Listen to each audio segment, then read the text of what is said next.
Paramount Pictures did send me over a copy for review. You can see right there on the back, it does say Netflix. I didn't unbox this one. You got your episode guide actually printed on the discs, and then you do have an episode guide here on the cover behind there as well. Interesting about this one, it does have 3 extended episodes and 4 director commentaries.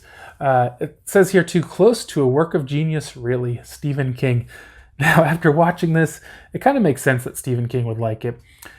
So it's this kind of horror thriller.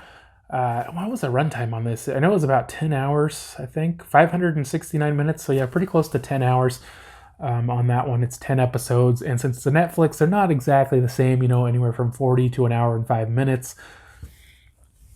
And it's about this family who lived in this house called the Hill House. And the thing that kind of I disliked about this is that they jump around in time constantly. And I don't know if this is like to extend the runtime or why this has become such a popular thing to do, but it makes for a super confusing story.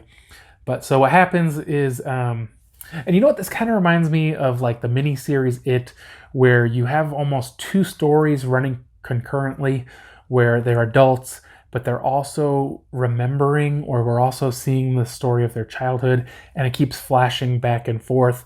And they lived in this house, and their mom died, and they kind of weren't sure if it was a suicide or dad killed her or what, and now they're adults and they're kind of all messed up, and their one sister commits suicide, and the whole family has to get back together for her funeral, and they're kind of just reliving all this stuff that happened, all this kind of supernatural stuff.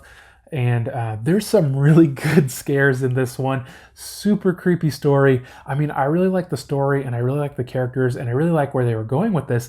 But like I say, it's just so confusing to the point of where you're not even sure exactly what the story is in this whole time jumping back and forth, and just very confusing overall. But I really enjoyed this one, guys. I thought it was a lot of fun. Like I said, there's some good scares, a good story. They're actually going to make another one. I don't know exactly what it's supposed to be, but there's going to be another series coming next year to Netflix.